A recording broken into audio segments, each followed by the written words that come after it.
जरूरी सूचना है आप सभी स्टूडेंट्स के लिए।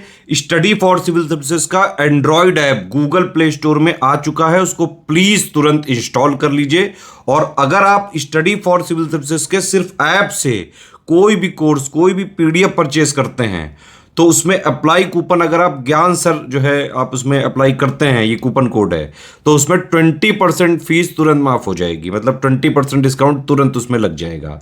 ज्ञान सर लिखना है, नॉर्मली ज्ञान सर, स्मॉल लेटर में है सब कुछ, कोई स्पेस नहीं, कोई कॉलम नहीं, सिर्फ ज्ञान सर, GYANSIR। इस तरह से अगर कूपन कोड लगाते हैं आप ऐप में बाई करने से पहले, जो अप्लाई कूपन वाले में आता है, तो 20% का डिस्काउंट तुरंत मिलेगा। वीडियो देखिए। नमस्कार दोस्तों, आज की इस कंपटीशन भरे दौर में लाखों युवा या तो एसडीएम पोस्ट की तैयारी कर रहे हैं या उन्होंने आंखों में सपना लिया है कि भविष्य में एसडीएम पोस्ट की तैयारी करेंगे और इसे प्राप्त करेंगे। तो इस वीडियो में हम समझेंगे एसडीएम की जॉब प्रोफाइल क्या होती है, इन्हें ट्रेनिंग कैसे दी जाती है, इनको वर्क और पावर कितना मिलता है, प्रमोशन क्या होता है, और सबसे बड़ा जो की फैक्टर होता है लोगों को अट्रैक्ट करता है अपनी ओर, मिलने वाली सैलरी कितनी होती है। देखिए, आपका एम चाहे जो भी हो, आपने जो भी टारगेट सेट किया है, जो भी गोल सेट किया है, उसके बारे में आपको एक एक बिंदु पता होनी चाहिए कि भविष्य में अगर हम इस पोस्ट को प्राप्त करते हैं तो क्या चैलेंजेस हमारे सामने आएंगी, क्या सुविधाएं हमें मिलेंगी और कैसी पावर हमको देखने के लिए मिलेगी। तो चलिए समझते हैं आज एसडीएम के बारे में। 3 लेटर्स का जो पोस्ट दिखता है एसडीएम, ये इसका पूरा नाम होता है सब डिविजनल मजिस्ट्रेट। देखिए, एसडीएम का पद एडमिनिस्ट्रेटिव और जुडिशियल दोनों होता है, मतलब इन्हें प्रशासनिक और न्यायिक दोनों कार्य दिए जाते हैं।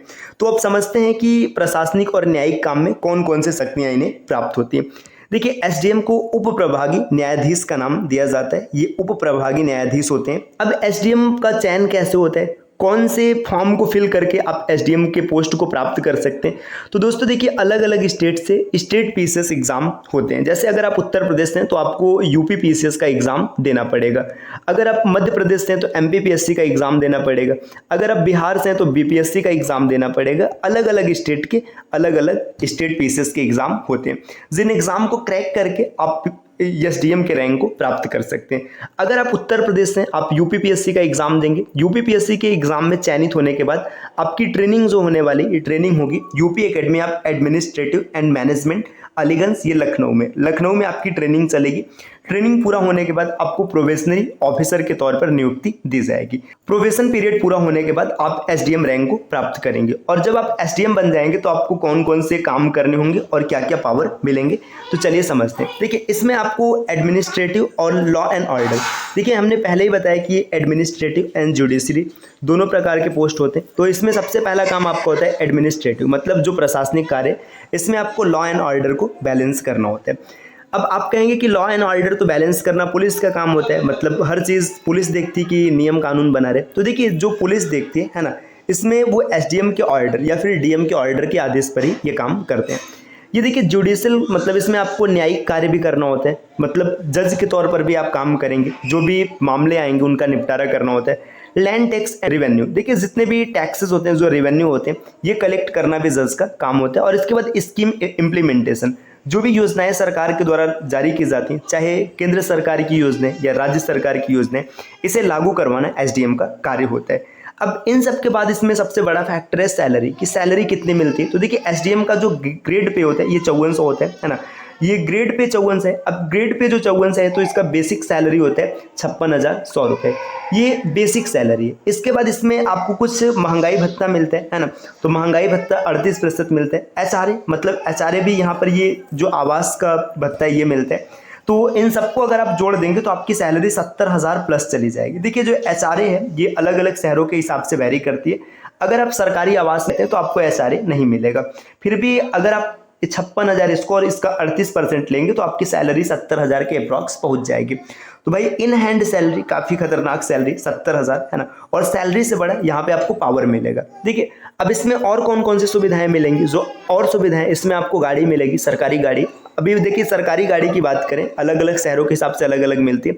अभी वर्तमान में आपको बोलेरो देखने के लिए मिल सकते हैं, है ना। कुछ जगह स्कॉर्पियो भी देखने के लिए मिलते हैं, कुछ जगह टाटा की गाड़ी देखने के लिए मिलती है, तो जो पुरानी टाटा चलती थी, है ना।